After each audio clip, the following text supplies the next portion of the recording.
Peace is possible. Peace is necessary. Peace takes work. Peace is a way of life. Peace is you because you have power. Welcome to the Peace is Power podcast with Dr. Janae Avon Harris. And remember, while these podcasts can be helpful in your journey, they are not intended to replace formal counseling and therapy. What's up, everybody? Dr. Avon Harris here, and welcome to episode 4 of the Peace is Power podcast. This episode is so special, and I was even trying to think of a way to introduce it, and all I could think about was how we navigate our own spiritual journeys, what that looks like for us. And for those of us who practice our faith in community, how we reconcile our own personal growth, our own personal questions, our own personal struggles with this idea of still being connected to a faith community. And a lot of times our process can be very personal, but it's played out in community with others. And so I couldn't think of anyone better to have this conversation with than one of my dearest friends, Lynette Hicks, and you'll get to know her in the episode. I really invite you to do a couple of things before the episode begins, right? So some pre-homework is to really open your mind, really open your heart. Do some reflections about where you feel you are in your spiritual journey. Reflect on how do you feel about asking God or your higher power the hard questions. And then what do you do when you don't get the answers? And so I invite you just to think a little bit about that even before the episode begins. Also, disclosure, I go into a little bit of teaching mode in the beginning, thinking about some of the stages of faith and how we think about them from a theoretical perspective. But I think you're going to really enjoy this episode. Lynette was very transparent. She was very honest. And it's just a good, I think, conversation and a little sneak peek into some of our personal talks. And so I can't wait for you to hear the episode. And I can't wait to see what you think about it and to hear your thoughts. So, all right, here we go. It is episode 4 of the Peace is Power podcast. Also, I couldn't think of a title, right? Until after we had our conversation. And I think the title is Who Made the Rules? And you'll see where that comes from. You got to listen in, though.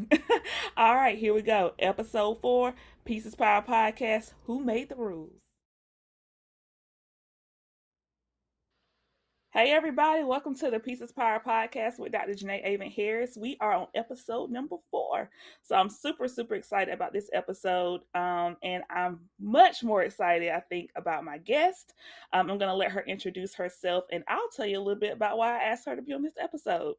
And so I haven't thought of a name for this episode yet. So hopefully it will come to me. It probably will come from the conversation.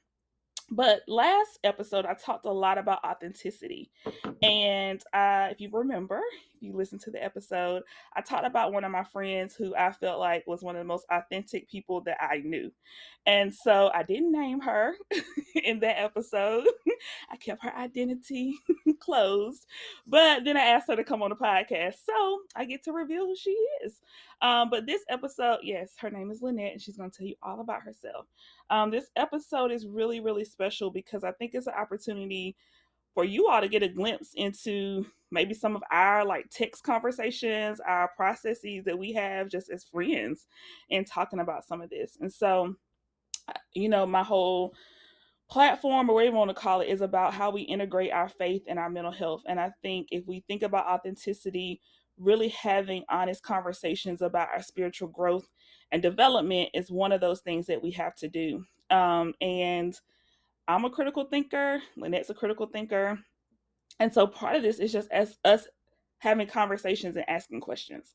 So the first thing I'm going to do, I'm going to let her introduce herself, and then I'm going to come back and talk a little bit about the stages of faith, talk a little bit about spiritual development, how this conversation kind of all connects, and then we're going to get into some questions. I do want to say, though, like before Lynette gets started, like we have been friends for 25 years. Yes, yeah, Yeah, longer 25 maybe. years. And so I always joke, and we kind of joke amongst ourselves as friends, is that when you've been friends with someone that long, friendships like that prepare you for marriage. Like Marriage didn't prepare me for marriage. Being a friend prepared me for marriage. Definitely. So Marriage, relationship, yeah, everything, right? definitely. You gotta have Yes. longevity. So I'm gonna turn this over and let Lynette introduce herself, and then we'll kind of come back and I'll talk a little bit, and then we're gonna get into the conversation. So what do you want us to know about Cool, you? cool. Hello, everybody. Hello, Dr. Janae Avon Harris. Thank you so much for allowing me to be a guest on your podcast. Again, my name is Lynette Hicks. So, yes, I was born and raised, well, yeah, born and raised in Rocky Mount, North Carolina, basically. Um, and let's see, I have known Janae for a long time. We went to school together, graduated together, went to college together. We were roommates in college at UNC Chapel Hill.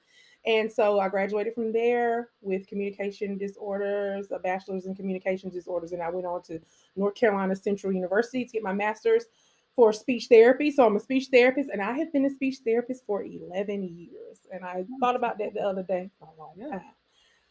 I was like, wow, I've been able to have a career for 11 years. So God is good in that. Let's see.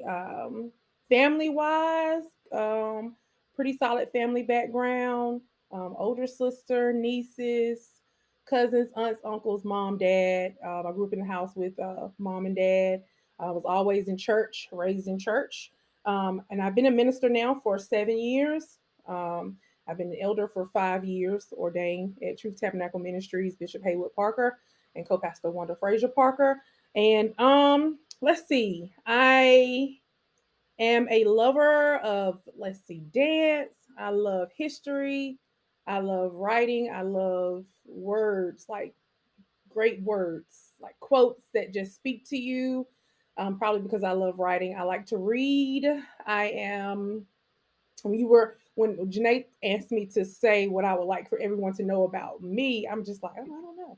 So I guess I am a child, sister, friend, aunt, niece, dancer, minister. I'm a professional, and I'm a seeker. I'm a seeker of um, spiritual things. I think for a long time, I've always wanted to know a little bit more about spiritual things, not just religion, but just God in general. Mm-hmm. I was always curious about people would say God speaks to you, and I'm like, well, how do you hear? I don't understand how y'all. I don't hear nothing. I was like 7 or 8, and I would ask my pastor at the time, Pastor Chris Jordan. We would have meetings, and I would talk. I was like, well, how does he? What? I don't hear anything. So just a seeker in general, and so that's me right now. I like that term of seeker. I think it kind of breaks it down to in some ways, the simplest form of where we Yeah, all are and what we all, quote unquote, should be doing, like seeking. yeah, And yet there's so much, and we'll talk about this, like vulnerability and change and yeah, discomfort that comes, I think, when you are a seeker. So yeah. I appreciate you sharing all that.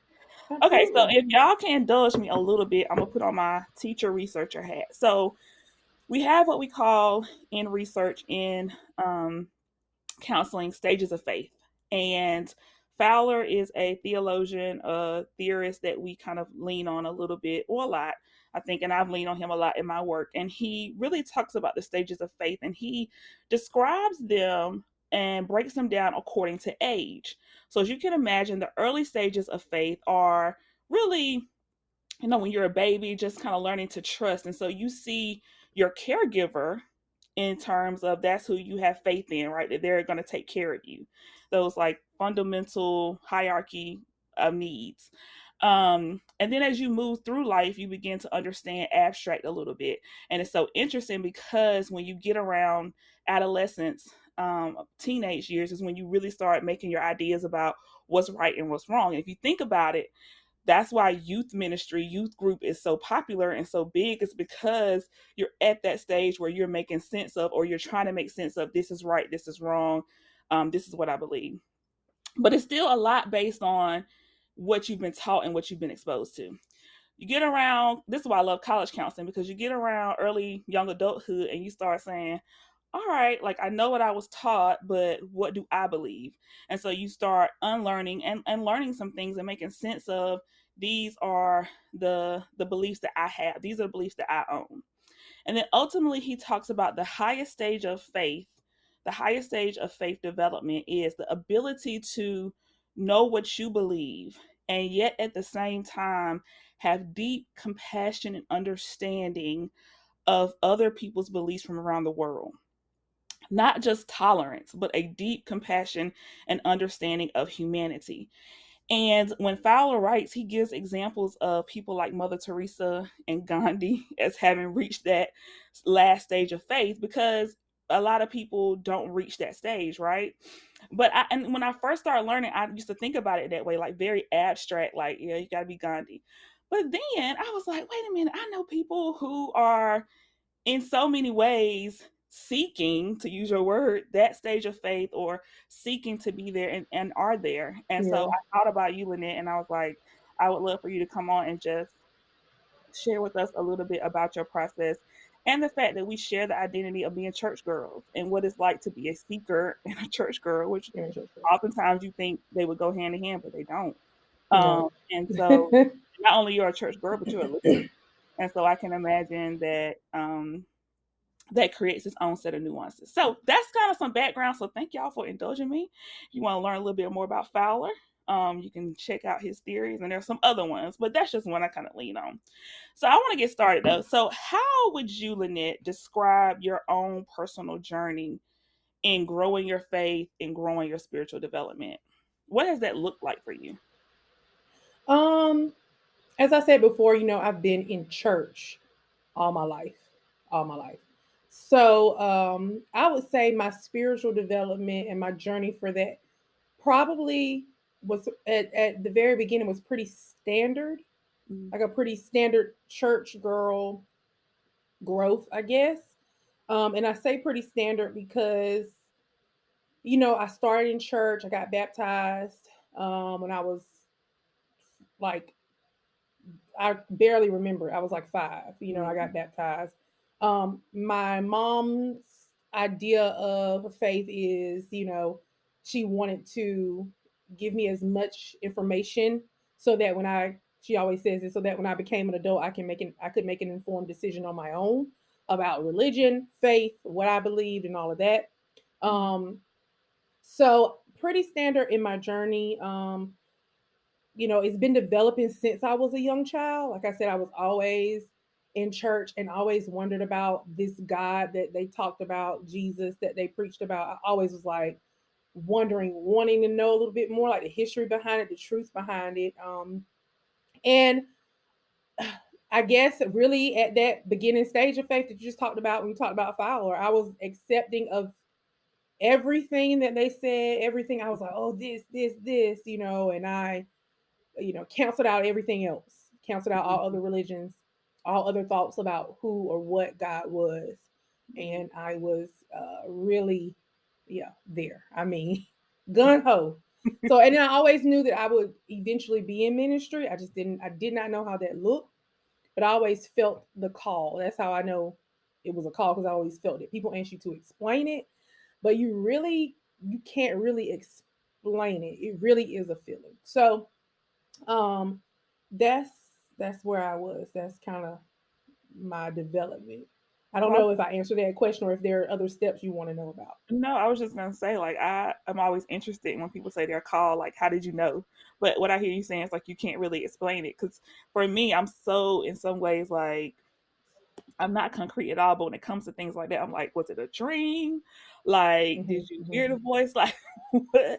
You I know? think I think it's very much a feeling, like a knowing. It's almost like, I guess it's what you would, okay, I guess it's what people always talk about, and it's not, it can become passion, but it's Mm, something. You know how people say, oh, I have a passion for cooking, I have a passion for this I job, get that. art and all this stuff. It's my passion, I got to do it. i'm I'm assuming it feels, that's what a passion feels like, because I have never felt a passion about a job per se. Is, yes, I'm a speech therapist, but it's not a deep rooted passion. But I have had that about knowing that I was supposed to be doing something in ministry, whatever that looked like, Mm, and yeah. that eventually I would find my way on that course without really having to work hard to do it. You know what Hmm. I'm saying? Like I would be set there. Now You I can probably get had there. to That's a work different harder. story. You probably work harder to get away from it than you do to Yes, for it to be you close do. to you. You know what I'm saying? You do. Yep. And I imagine like along your journey, you've had to ask God some hard questions. Like when you're a Yes. seeker, or just things that you've seen, things that you've encountered in life. Um, Hmm. I guess being friends, I know a little bit of I know your Yeah. backstory, you know mine. So there's Right. Right. times in life where I assume we each have had to ask God hard questions. So what do you think it means to ask him the hard questions, and how do you think that's impacted your journey? Um, it's crazy. I can't get up here and lie, huh? Because you know. So Well, I don't know. I mean, you can get away with a lie with me, like no, no, no, no. We didn't come. We didn't come to we talk didn't come about to lie. authenticity to lie. And I think I'm gonna have to take my. I We think never I'm gonna take my earring off. I know this is a video, but it's gonna keep hitting my headphone, and I Okay. don't want it to keep making that noise. Okay. Um, but let's see. Hard question. So I think I would say I started. Maybe I was asking hard questions all along and didn't know they were hard questions, but I Mm, started to realize I was asking really hard questions between 2013 and 2015. I started to be like, okay, now this don't what now God, now I'm trying to add this up now. the math ain't mathing. Yes, the math ain't mathing. The numbers are not computing. So I need your help. So I started asking hard questions. And like I said, I always wanted to know more and I began to ask hard questions, but I never had the whole thing about you shouldn't question God. Mhm. I never had an issue with questioning God ever. Mhm. Like even when people say you shouldn't question him, I'd be like, well, I mean, who's gonna answer these questions? These questions are put here in my mind. I am a willing, thinking individual with questions. So Mhm. I never had a hard time asking the questions. Um, but I think hard questions as it relates to your spiritual journey, hard questions they lead to open doors, or Mm. what should I say? They lead to open doors that lead you into more questions, Mhm. right? So hard questions about spirituality, I don't think always lead to answers. Mm-mm.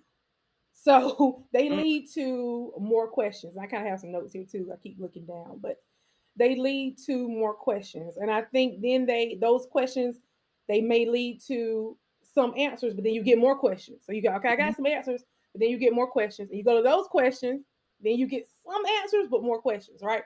So I think that hard questions always lead to open doors that lead to more questions. And Mhm. I think that that has impacted my spiritual formation and my spiritual journey because it's a journey. Then it really becomes a quest, right? Because you're seeking to find out more. And so if you follow it that way, you'll be on it for life. Mhm. Yeah, Um, you'll be on it for life. And so you'll always be seeking, you'll always be asking the hard questions because it's going to continue to lead you on. So that's how it's kind of impacted my spiritual journey. It keeps pushing me on. which I think is why some people may be hesitant, apprehensive to ask the hard questions because it's comfortable to feel like you have answers. It is very Right. uncomfortable to feel like you don't have any answers or you don't have as many answers as you would like. And Right. I think for me, and I don't want to speak for you, I've Yeah. gotten okay with the questions, right? Yes.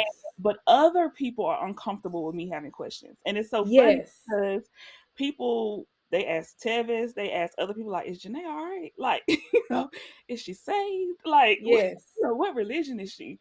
And I think because people are not accustomed to having people who are authentic in their question asking, saying these questions out loud or having these conversations out loud, it can kind of create some discomfort. So how do you like reconcile that? Because it can be isolating too, like when you're over here with these questions and you asking and you trying to figure things out and people questioning like, you know. I think what you said was very clear. You have to get okay with being a seeker. Mm, You have to get okay with being a question asker. And then you have to, like you said, you have to be okay with not having the answers. mm-hmm, You got to be okay with knowing that no matter how much life I live, there are some things I am just not going to know. There are some mysteries I'm not going to understand. There are some things that other people may have experienced that I'll never experience, I'll never know. You have to be okay with not knowing. And I think one of the hard questions that really helped my faith is I had to answer myself, like you said, do I need to know everything?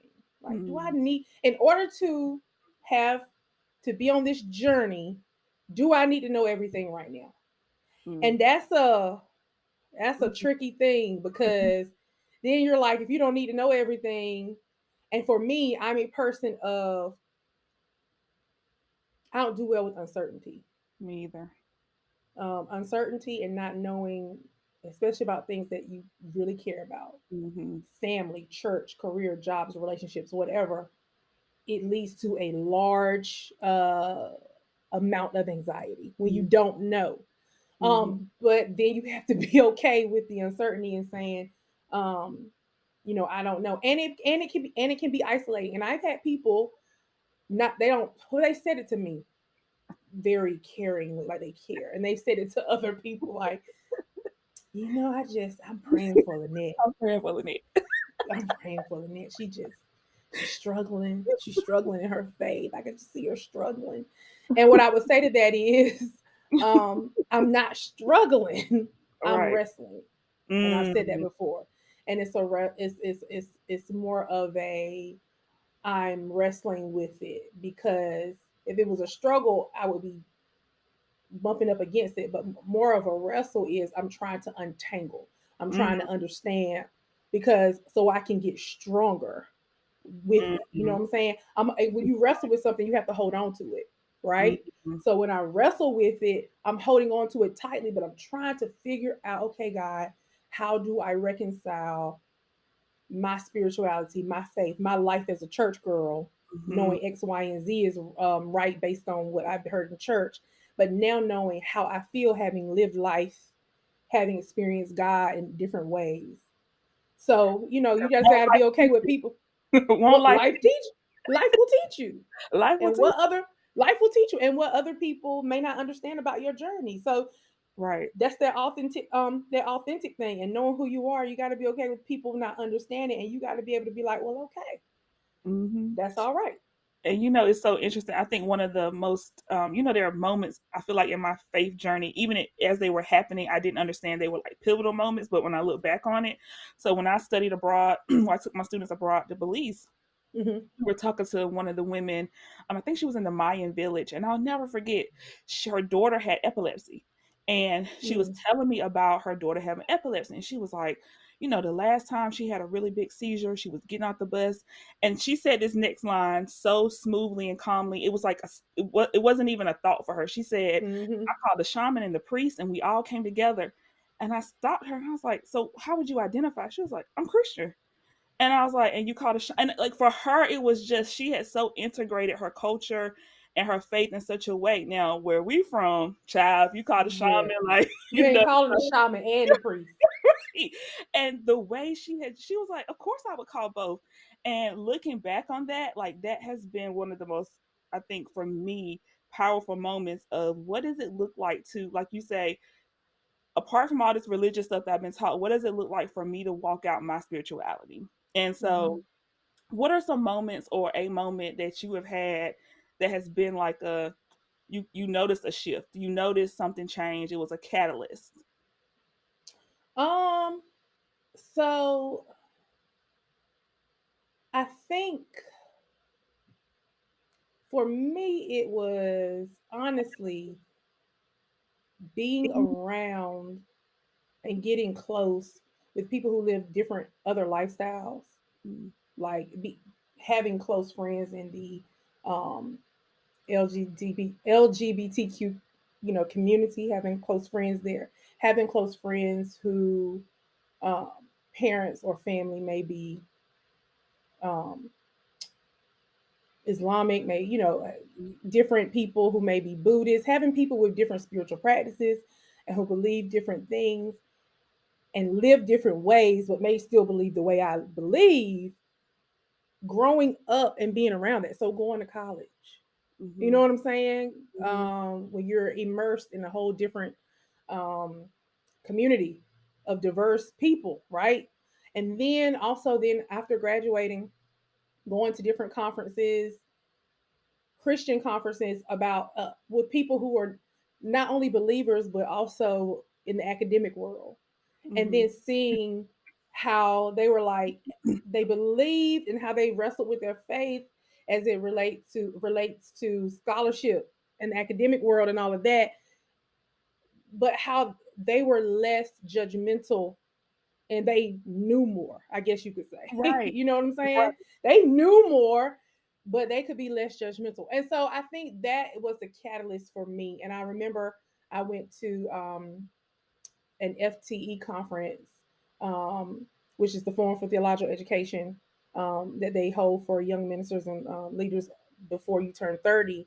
And I was there and I was in a room with so many different people from so many different walks of life. All of us were in a spiritual, holy, sacred moment. You could tell we had been Mm-hmm. praying and everything. And then we stopped and then we start talking about social issues. And I remember saying things out of my mouth that I had never said before, but I knew were true. Mm-hmm. So, and when you have those moments where you speak truth and you don't even realize that you're capable of believing that way, and people say, well, you're brainwashed in this. No, you realize it comes from a place of that place inside of you that is truth. I think that's the catalyst for me being like, okay, something is changing in my spiritual formation, and there are other questions that need to be asked. Mm-hmm. Uh, and so that's, yeah, I think that's what it was. That and also pain and suffering. Right. We ain't gonna go there. We That go pain and there. suffering, honey, will Yeah. make you will put you spiritually right where you need to be. Pain, suffering, just and honestly being serious, being uncomfortable, because you can get in spaces. It doesn't even have to be pain and suffering. You can get in spaces like you can be in a room with all these people and you can feel so uncomfortable Mm-hmm. about, God, why am I feeling this way? Why are my beliefs? What is happening? Something is challenging me here. When you're challenged, and then it kind of breaks open something else that pushes you further. So And I think that's what it's been. I'm sorry, I was gonna say I say to people all the time when they're like concerned about me asking these questions or concerned if I'm not gonna have faith. I'm like, we took religion from someone who was atheist, like in college. Like I have Right, right. like We definitely did. the fact that I came out and said I still believe Jesus, Right. that's a miracle. So Exactly. I'm good. Like, I'm like Exactly. I'm just seeking, I'm just have more questions and I feel like God is okay with me having those questions. And you Yeah. talked a little bit about I'm reading My Grandmother's Hands by Yolanda Pierce. Hmm. And it's a really beautiful story about the ways in which we reconcile the faith of our mothers and our grandmothers and those women who, from older generations with what we believe now, Right. with the understanding that some of that we had to unlearn, right? Definitely. And then make our own. But one thing I read last night that really stuck out to me is that she was like, she had to check herself because, we talk about the mothers of the church and how they sometimes mean, right? And they very hard on us about what we They've wore, gotten me a couple. They've gotten me a couple times. So, how big our earrings are, all that kind of woo. stuff, They right? yes, sir. And she was like, but what if she hadn't had a she what she was saying was she hadn't stopped and thought about their journey, and that maybe they weren't being mean to us. Maybe they were trying to protect us, knowing what they had endured. Now, maybe they didn't know how to express it the right way, or, it wasn't safe to express it the right way. And I just been sitting with that, like things that I was like, well, I'm never going to, do that or believe that or, push that away. And it's like, well, maybe they were trying to say, look, baby, I've been through all of this. I've been taken Hmm. advantage of. So put this lap scarf over you. Like maybe they were just Hmm. trying to make sense of that.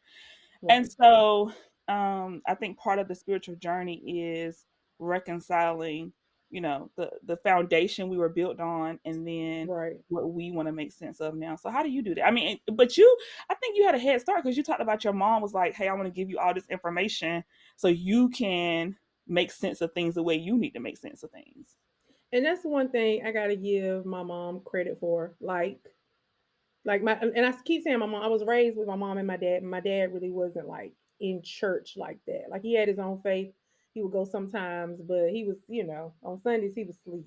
Some, doing his thing. Turkey breast. That's his nickname. Turkey breast. Or Rest in playing peace. golf. I love rest in peace, Turkey breast. Yes, or playing golf. Right. Church was on the golf course with him. However, my mom was very And I don't want to just write that off because my dad's faith really helped shape me too, especially Mm-hmm. toward not even the end of his life, but like when he got older, I was like, oh my God, that's one of the other things. You don't have to go to church every day to have a strong belief. Like he said one day in the kitchen, he was like, y'all go to, he told my mom, he was like, y'all go to church every Sunday. Sometimes I think my faith is stronger than y'all's. And I was like, You know what? I was like, okay, okay, Linwood. All right. Right. But I do have to give credit to my mom though, because she raised me in a very I had a very freeing childhood Mm-hmm. and adolescence. I was free to do a lot. She wasn't really like strict and you can't do this, you can't go here. She wanted me to experience everything, and she gave me a lot of exposure into. Like I went to Europe when I was in high school. I did a lot of things. I was in the play shop, with white people. I did, did everything. And I went to a black church, and I went over here, and then we had God, Girls and Guys of Destiny, with Pastor Audrey and Pastor Chuck, and all of the people who worked with them that help us get to a certain place. So we were always immersed in something, and so I Mm-hmm. had that freedom, and I also had that sense of I didn't grow up with a sense of shame. And I Mm-hmm. think sometimes our mothers and grandmothers in church and the mothers of the church, now sometimes it is protective because if you look at women in the church, black church historically, they are taken advantage of. They Mm-hmm. aren't allowed to speak. They got to keep silent.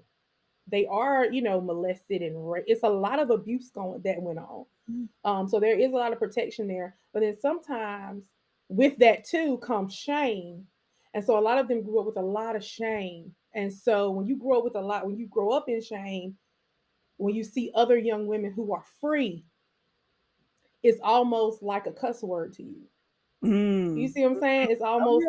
It's almost insulting to you, It's so. even though it's not their fault. And even though you don't mean it to be, you grew up with so much shame about body, this, that when you see that, or you haven't learned to love your own body and you haven't learned to love your own self, then it becomes almost sinful.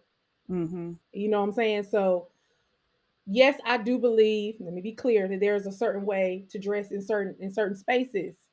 And there are certain things I wouldn't wear or wouldn't do. But then there are certain things that I would that other people would say, like big earrings. Like Mm-hmm. I got into it. I didn't even get into it with the elder because I don't argue with elders, but I got talking to when I got the ordination Sunday because my earrings were too big, and it's just like I changed them because I Mm-hmm. was like, yeah, I'd rather change them than there be some animosity going on here. But I did challenge it too because it's like, what do my earrings have to do with me being ordained? And honestly, to be honest, just for a little tip out there, I really changed it because when I looked in the mirror, the pearls look better. But anyway, that's a different story. But we're just we gonna go with this the yeah, topic the is. pearls are a little better. But I think sometimes it's the shame, and I didn't grow up with a lot of shame, and my mom didn't make me feel shameful about even when I did things that were wrong or disappointing. It was like, okay, that was disappointing. Pick yourself up, get together, keep pushing. And I think that's important for to know. And I think as we reconcile with the faith that our ancestors had and the faith that we carry now, they carried a lot more. They went, like you said, it was a different time. And I try to just in a respectful way, still try to live my own life, Mm-hmm. but at the same time, in a respectful way, still be respectful toward them. But like I said, when I finally got to a church that did have rules in holiness, because I think there are always rules in holiness, but I mean, then who makes the Who made the rules? rules? Who made the Who rules? made the rules? Like you go to the Bible, it's so many, and that's all. These are the hard questions. You go to the Right. Bible, cover your head, don't do this. Women keep silent, blah blah blah. And it's like, but you want me to preach, but I can't. Okay, I'm confused. Who made the rules? Who made the rules? So, Question: Who so made the rules? who made? That's a hard question. Who made Who the made the rules? rules? So I think that that's how I reconciled it. I just honestly, and I this is the word, I guess this is the buzzword. It really is so important to have a clear understanding of who you are. Hmm. And if you don't, because who you are is going to change and shift and evolve. So if you don't have a clear understanding of who you are, I believe to always be, as you seek for faith, always seek to understand and know who you really are, and then to seek to love who you really are. And those are That, those are very two different things. and that's what the work is, right? To love who Right. you are. It's easy to be yourself, but Right. it's harder, I think, to love that person. Yep. And you were talking about shame. The other pivotal moment for me in my spiritual development is when I got pregnant. And Mhm. I Mhm. was pregnant before I was married, and I'll just never forget, like, because I think I had the support of my parents and I had the support of my family and my friends, like y'all Mhm. were there for me. Mhm. Like, I didn't take on that shame mantle, but people Yeah. want me to. And I remember thinking, like, no, like, I'm Yep. reconciling what I need to reconcile with God, Yep. and but I don't have to take on that shame. And I Oh my remember God. one time Yeah. one moment when I was pregnant, I said, if I take on this shame, it's going to pass right to my child. And she's going to be born with shame. And I refuse to do that. And when you talk about people kind of not resenting your freedom, but kind of reacting to your freedom, I'll never forget, it was a New Year's Eve night worship service. And I happened Mhm. to be sitting on the front row with my dad. I was pregnant. And so Carson was born in April. So this was December. So I was big, I Okay. was big and pregnant. And this lady who knew me, who had been knowing me for 15 years, It's always and them. came up to me and was like, I was trying to figure out who that was on the front row. I didn't know who that was. I just kept looking and I was like, so at first it didn't dawn on me, but I got it. She was saying, like, why are you on the Why are front row you on the front pregnant? row And pregnant? it didn't click to me until like a little bit later. I was like, You should oh. have been like, because there's a chair here. That's And why. so I said, so I think she was very confused by the fact that I was like on the Mhm. front row. I was like worshiping. I was fine. But I was like, I can't take on that. Shame is too much for me to bear and too much for me to And pass on to my child. I'm not and it's doing so no, and it's so interesting that you would say that because I know somebody who was in a similar situation before recently, and they thought to themselves, and I remember having this conversation with them, and they thought to themselves, how people who walk through this with shame, being pregnant, you already got to deal with keeping a child alive. right. And they said this, they told me, they said, all this and shame too? Uh-uh. All this and shame too? We will not abide shame. No. Mm-hmm. You got to keep Mm-hmm. a child alive, and I got to be now, and then I got to feel bad for trying to keep the child alive and deal with how you feel about how what I did and Right. what I've done is already whatever. Me and God can handle that. That's between me and him anyway. But the child and the shame too. And so I think shame is crippling. And I Mm-hmm. think if you look at a lot of people in ministry who seem very uptight, or even in their, you can tell when somebody isn't free. Mm-hmm. And I Mm-hmm. think shame is crippling, and I think shame is constraining. Um, and it always shows up when you cannot be yourself, when there's something you're hiding because you're afraid of it or you're shameful of it. And I think people who move the best in anything, not just ministry, but people who move the best in career, in life, they are able to completely and fully be themselves. I agree. And I think, Completely and fully.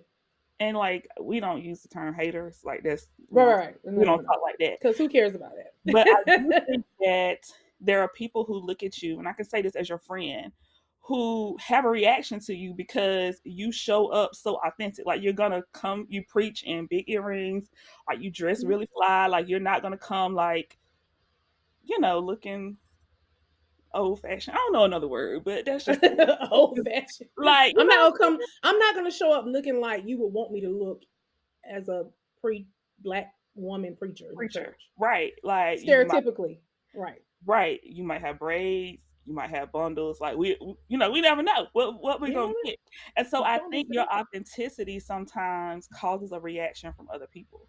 So what would you tell somebody? We may have already talked about this a little bit, like, who is trying to say, I feel like I have this call, whatever the call is. Like, it can be preaching, it can be ministering in a different way, but who is trying to reconcile the call with, like, I don't fit the mold. Like, I don't fit Hmm. what they say I should be. I think about this all the time when I think about my marriage. Like, I don't fit what people Hmm. thought Tevin should marry. Like, you know what I'm saying? Like, I'm not Yeah. going to the little concerts, like the singings all the Yeah. time. Like, Right. we're not What other people thought you should be. I should be. And so how, Yeah. and I reconcile, like, Yeah, yeah, yeah. I know you free. But how? What would you Um, tell somebody? I would say look to for a real practical answer. I would say look to examples of people in faith or in people who are doing really well. And I'm not talking about that fake really well. Say that. I'm not talking about, I mean, you can really look at a person and tell when they're thriving. I'm not talking about that fake really, oh, they doing, and that doesn't even have to be celebrities or it can be somebody, people in your life who you can look up to and say, they're doing really well. They're Mm-hmm. grounded, they go through stuff, they're doing really well. Most of the time, it's the people who have learned to just be themselves. Be themselves. Oh my God. And I would say if you have an issue with some, because even as much as I am who I am, sometimes there are people who can walk in the room and I go, ooh, who are Mm-hmm. they? Like, Mm-hmm. ooh, this Mm-hmm. feels weird. Like, who are they? And then but then knowing yourself, because when you know yourself, and I had wrote this down because I had authenticity has been really, it's it's one of the to me it's one of the major issues in the church. So I've always been Yeah. writing about it. So this Yeah. I wrote this a year ago, and I said, there's a cost to being yourself because you have to know yourself, so you have to get to know your flaws. So that means you Ooh. have to bring your flaws in real close, Ugh. right? So you got to get intimate with everything that's wrong about you or everything that you think is wrong about you. You Mm. got to get real intimate with it. You got to lay down with it. You got to get up in the morning with it. You got to keep it real close. So all those things, your pet peeves, or even the things we got things you do that are wrong, that is wrong. Things Mhm. that you do that you shouldn't, or things that you think about other people. That's Mhm. really a reflection about you. That's really about you. Because you can know who you are completely and still have insecurities. Mhm. So Mm. even your insecurities or things that make you feel less than or not good enough, you got to get real comfortable. Not even comfortable. You got to get real acquainted with it. You got to know it Mhm. and let it make you uncomfortable so you can continue to work on it and be a seeker of who you are. But I Mm. said all that to say other people can still walk in a room today. And because I know who I am, I can say sometimes I'm like, oh, who are they? I get a little intimidated or I Mhm. feel a little insecure, like, oh my God, so let me check my hair, let me check this, let me check what I'm saying. You know what I'm saying? Or in different settings when people are speaking, I don't want to open my mouth because what I can say that though, because I'm comfortable with that. You're right. Right. I know who I am, right? I'm all Yeah. right with Right. having those failings. Well, not failings; those flaws are not failings, but those things that I think that are flaws. And I would say to other people, once you realize that it's more about something inside of you than it is about other people a lot of times. Mhm. And if you could look to the examples, if you even in the Bible, if you don't look at humans, look at the people look at the great cloud of witnesses, look at Jesus. Witnesses. Even Jesus, if you study him, he had a very clear understanding. Jesus had a very clear understanding of who he was. Right. Jesus knew who he was. That's why when they told him when he was going on Palm, we call it Palm Sunday, but when he rode into Jerusalem on the donkey, and they were saying Hosanna, Hosanna, and they were worshiping him. He didn't get off the donkey and be like, "That's right, Father, you better worship me," because he knew he was going to the cross. He Right. already knew who he was. He had a very clear understanding Right. of who he was. So he was like, "Yes, okay, thank you." But he understood who he was. He knew he knew about his history. So he told him, "Go get the donkey tied up because I have to ride in on it because I have to fulfill the scripture." He Mhm. had a very clear understanding of who he was. And if you look at people like that, no matter what their insecurities are, what their seemingly their flaws are, they always continue to rise. And I Mhm. think that's important. That's what I would tell people. And I would say, I have to tell people, some even friends or even nieces or people younger, just because you see me and it may seem like I have it all together. It doesn't. It's not that I have it all together. I just know who I am, and I Mhm. know that I don't have it all together. Yeah. Oh, I like Right. that. So, Yeah. yeah, I It's know not that I at your don't have it all together. right. Right. And the more you, and this is what I tell my students, like, I want you to leave my class with more questions than you have answers. To me, the Absolutely. hallmark of a teacher is if your students leave questioning more, thinking more than Hmm. what they came in with. And so I think, like you say, like, I don't have it all together, Nope. I just know I don't have it all together. I And so know I know I don't have it. I know I don't have it all together. And I know mm, that I know that I'm going to be a lifelong seeker. There's and then you have and then the other thing I too that's helpful just in a practical way is coming up with your personal truths. Like your mm, personal things that you won't won't give into. mhm. Um so whatever that may be. So for and it's tested. And I don't even want to say it out loud because I feel like it might get tested. But like so for me, I try to oof, oof. You want me to tell people why I really asked you to come on this podcast now? Yeah, yeah, tell Because them. I said I need to get you before you. Right. Before I become an atheist, agnostic. I said I need to I'm talk about telling you. you. People talking about me, they think I'm about to lose my faith, and it actually is really growing. But no, but I think you have to come to exactly what it is that you're going to stand on and believe. And yes, what you believe in as far as God, your religion, Jesus, spirituality, and all of that, but also just personal truths. Mm-hmm. Like I'm going to be a person of faith. Like I know I'm always going to be a seeker. I know that. Mm-hmm. Um, I know that um, I'm always going to try to encourage people to be their best self no matter what. I Mm-hmm. know that. I know that I'm going to try to forgive quickly. That is, and it's really, really, really, really, really hard. Mm-hmm. But I'm going to attempt, like just little personal things you're going to try to do that you're not going to give in on. That also helps you to be cut and dry about who you are. You know Right. what I'm saying? Right. So Right. I think I think that's important.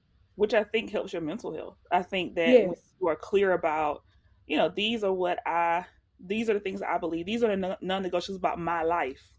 Yeah. And when you are working towards making sure that they maintain in your life, then you have some clarity, you have some balance. I think a lot of times we go through a lot of emotional distress when we are trying to live in contradiction to those things we know to be our personal truth. But we can't know them to Absolutely. be our personal truths unless we are trying to walk in Oh our my. right. Exactly. And Right. that's the work. Like that's always the Right. work. That's the That's always journey. the work. That's And always the work. and even for as much as and you have to when you're authentic, you have to give space for yourself to get to know you in a different way, but also for other people to get to know you in a different Yes. way. So Yes. even for as long as we've been friends, I think there's a space for us to say, I knew Lynette in this way for all these years. Right. Here's some things I'm learning about her. Right. Here's some things I'm Yeah. learning And that's about so and you have to leave that space and hold that space for people to grow because if you don't, you'll keep them where you think they should where you think you've always known them and won't allow them to become more. you. Mhm. You know what Mhm. I'm saying? Mhm. So yeah. And I remember telling somebody the one thing I love about I think the community that we have built, friends and other friends that we have, is that Hmm. we're able to hold multiple characteristics of a person at the same time. So Yes. we know how to have fun together. We know how to let our hair down. We know how to, just enjoy things, and we know how to give deference to each other's gifts, to Right. appreciate our different anointings. Like it's the ability to hold all these things, the sum of a person, Yep. in appreciation. And I think that's when Yep. you're authentic with yourself. I think it's easier to do that with other people. Yes, it is. And it's easier to accept other people and not judge them because you're not constantly judging you. You right, You know what I'm right. saying? So you don't constantly judge because a lot of things that people have gotten, I don't like the haters thing. I never, even when I'm preaching, I hate when people to the haters. Y'all, those listening. I hate Yeah. that because my issue is I have an enemy that's assigned to my life.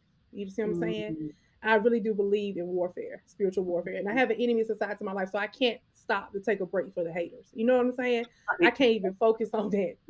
So it's just like if you say you hate me, then that's between you and God. I don't even know who you are. But for the people who have not liked me for certain things, and yes, I've done things wrong to people, but people who have literally you're like, well, why don't they like me? It's always because it's a judgment. It's always a Right. judgment of not knowing me or not knowing themselves enough to get to know me. You know what I'm saying? Sometimes you gotta know yourself enough to get to know other people, and I think that that's really important. And Yeah. and so when you're authentic, then it also gives people. So like I feel like if someone said Lynette did XYZ, good, bad, or indifferent, I could be like, "Yep, she sure did," or I Hmm. could say, Right. "No, she didn't do that." Like, Right. I don't believe she did that. Even if it was bad, I'd Right. be like, "Yeah, she probably did that." Like, you She know what probably I'm did. saying? Like, because Yeah. when you live authentic like that, I just feel like I don't know, you And present. like you said, yes, and I think like you said, as it helps your other relationships because as friendships, um, and this is not even a bad thing. I think this is how you handle relationships. You know what to expect from certain people. Right, So, right, I wouldn't call one of my friends. What I know have friends who I would never call and say, um, I'm preaching, you need to be here. It's gonna be a long service. Come pray all night. Da, da, da, da, da. I right, know what to expect from certain friends. right. I have friends who would never call me and say, "You're the first person I call because I knew you could be on time to get me where I need to go." Right? Because you know what to expect. And then that keeps conflict out of the way because they're authentic. I know who you are. You know who you are. So you're not even mad when I don't call on you Right, because right. you know yourself. I know myself. Right. You're right. Yep. So you're not even mad. So I think that helps with conversation. Yeah. I so I know like we could just keep this going all day, but I'm cognizant of time. But so we talked a lot about authenticity. We talked about spiritual growth, our own journeys, and then yet we're still church girls. Like I think at the Hmm. heart of this all, like we're still like church girls. Like we can't get away from it, you know. Even if it looks different than it looked when we were 6 or 7 years old, Right. I still think we both have a love and affinity for the community of Yeah. church. And so, what do you hope for the church in the future? Um, I hope that we were talking about hard questions at the beginning of this, and I think that one of the hardest questions that the church can ask, or since we're talking about church girls, let's just say church, Mm-hmm. black church, how we grew up, Pentecostal, non-denominational Baptist, like how we grew up, Um, I think one of the hardest questions you can answer is what about everybody else? Wow. So when you're sitting in service Oh my and God. you know what I'm saying, you hear something that's not in line with the love. You ever talk about the love of Christ? Love Mm-hmm. is of God. Everyone who loves is born of God, and he that loveth not knoweth not God, for God is love. So if God is love, if you hear something that is not pushing love, to answer the question, well, okay, well then what about Everybody. everybody else then? And I think that's one of the questions, the hardest questions I started asking. And I Mm-hmm. think that question is what led me to other questions. What about the marginalized people? What about um, the poor? What about Mm-hmm. the gay community? What about everybody else? The people who we say other. Right. To us, to them, we're the other, right? So what about everybody else? And I think when you start to ask that question, it opens up your heart and it opens up your understanding if you go into it honestly. Um, I think that's what I hope for the church. That's my hope for the church to answer. What about everybody else? And what about what they believe? What about these other religions and Mm-hmm. different things? And I think that's what also we have our own spiritual practices in our culture, going to church, praying, praise and worship. But open yourself up to meditation. Opening yourself up to really understanding that nature is spirit too. Taking a walk can be just as revitalizing as prayer can. Mm-hmm. Being outside with what God created, and understanding how other people how they practice their spirituality could give you hints and clues about, oh, this could really help me in my life. And I think that's what I hope for the church. When you ask what about everybody else, you open the door to a lot um, of love, basically, I think. And so Mm-hmm. that's my hope for the church, Janae, Dr. Harris, Dr. Avon Harris, is that we as the church can open the door. We Like have to open the like we're door supposed to do, right? We like we we're grew up on supposed to this do. concept of doors of the church are open, but are they really? Are Like they really? The doors of the church are open, but are they really open? And then you realize too within yourself, as open as you think you are, you also realize how those places that are still closed off, Mm-hmm. those places that still push shame, even though you try not to judge people, sometimes you can say, I'm not this, I'm not that, but you can feel something rise up in you Mm-hmm. that you didn't even know was there, Mm-mm. that you're like, oh God, okay, I got to work on that. But then that comes with self reflection, self worth. So I hope that for the church. And also, just to kind of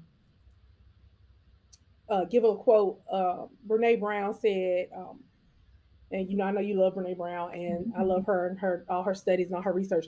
But she talked about she was I read some of her books, but she did a podcast. And in her podcast, she was talking to Oprah, and she said, "Faith without mystery is extremism." Yep. So if you know all the answers, it's not faith, Nope. right? So if you know all the answers, you faith is believing in what you don't see or what you don't know yet. And if you know all the answers, then it's not faith. And honestly, if you look at it, knowing all the answers has always led to extremism, has always led to discrimination, has Mm-hmm. always led to my way, not your way. Therefore, you are, subordinate to me, and I can control you because you don't know and I know. If you Mm-hmm. look at any time people have tried to control or subdue, if you look at fascists, anything in history, it's because it was extremism. I know I have all the answers and you Mm-hmm. have none. And so I think the church has to be careful that we don't become extreme. And Mm. I guess, people say, oh, we should be extreme because of Jesus. I get that. I understand that. But we can't be so extreme. Everybody else thought what they were doing was right Right. too. True. And then they were on the wrong side of history. So I guess I want the church to have some common sense. So we won't end up Have some common have some sense. common sense. So we won't end up on the wrong side of history. And I want to just plug a book right here. Learning to Walk in the Dark by Barbara Brown Taylor is an excellent book for uncertainty because I read it last year, but and I read it slow because I didn't want it to end. But she really Mm-hmm. talks about the uncertainty and how it's walking in your faith and not knowing. And she calls the dark all the places of unknowing. And we Mm. always hit places of unknowing. She calls those places places of unknowing, and it's a good book, and it's Learn to Walk in the Dark. And she talks about how it's okay and how it leads you to your full self, you know. Definitely And gonna get so that's a good book. And plug one more book, What I Know for Sure by yes. Oh. yes, by Dr. Renita Weems, Reverend Dr. Renita Weems, co-pastor. My co-pastor gave me that book a couple years back, and I read it and fell in love with it. And in that book, she talks about nodal moments and how we always make decisions. Because she's talking about knowing what you want, being yourself, how we always make decisions, but then there are certain decisions that stop you in your tracks. You know, this decision right here is going to change the course of my life. Mm. And and I think as black women, everybody, but I'm talking to church girls and black women, people who are, if you want to be authentic, you have moments in your life that's going to either push you more into yourself or derail you, make you more authentic or not. You have those moments, and you know them because they're loud.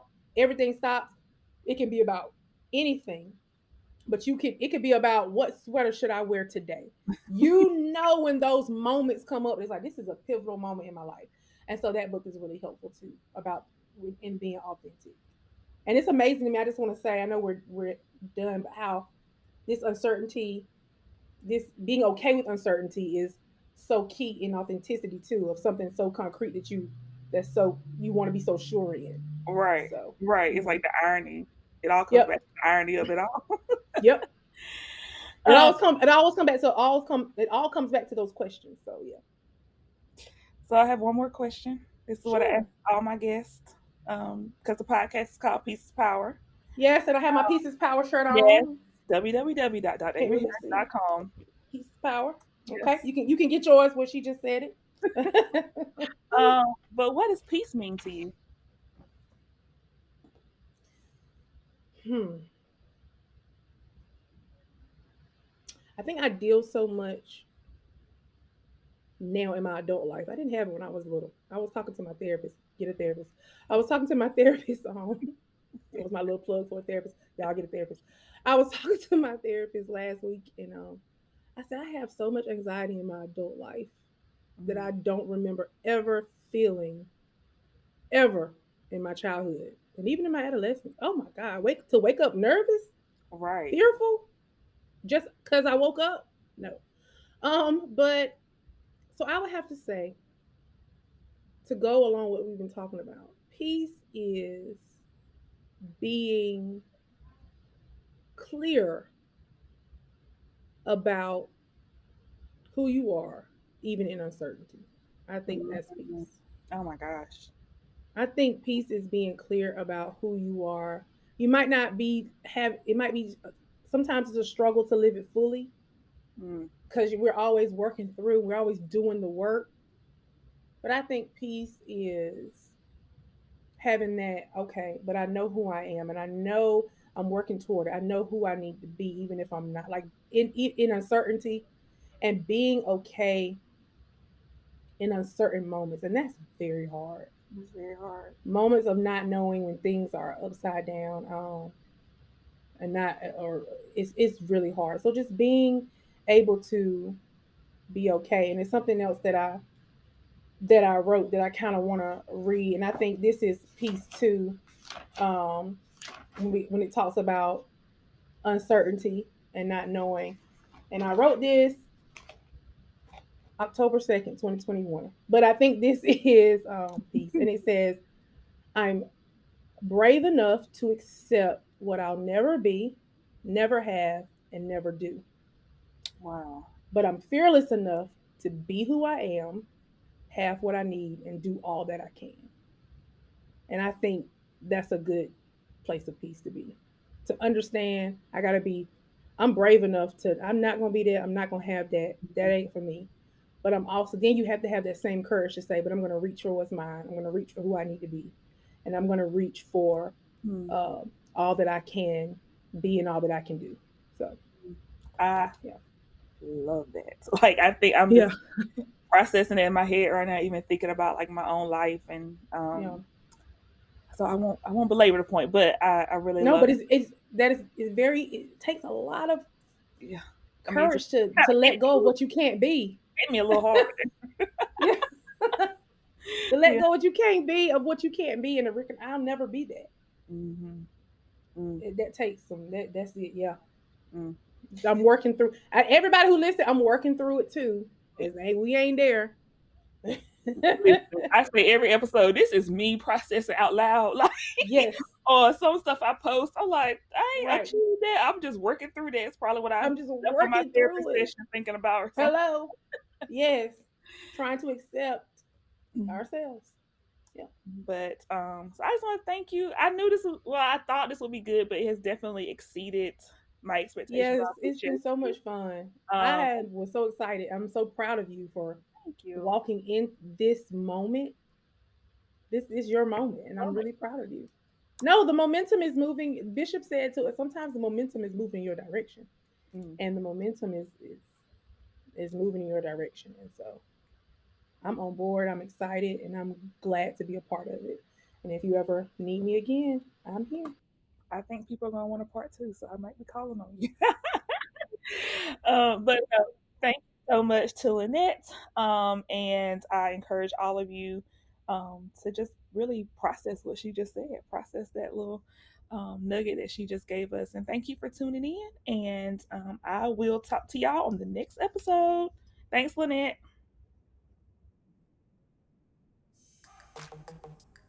All right, so y'all, was that not just such a powerful conversation? I told you it was going to be one that you may sit with, one that you may have to listen to again. I'm going back to listen to it again. I hope that you leave this conversation feeling empowered. I hope that you leave feeling encouraged, and I hope that you leave feeling okay with the questions. But I also hope that you leave taking some of what Lynette said about peace, what peace looks like, and applying it to your own life. So I have so enjoyed our time together for this episode. I'm looking forward to the next episode. And I already told Lynette she got to come back for a part two. So once you listen to the episode, give me some of your feedback. Give me some of your thoughts. What are some questions that you would have wanted me to ask, or that you want me to ask Lynette next time? Because I'm going to already say there's going to be a next time. All right. So thank you for listening. Make sure that wherever you get your podcast, wherever you stream your podcast, like, subscribe, follow the Peace of Power podcast. Also, check out my website, www.avonharris.com, and all my social media, Instagram, YouTube, and Facebook. I am so blessed and feel so grateful to be a part of this journey. And y'all, the goal is peace is power. All right, take care. Bye.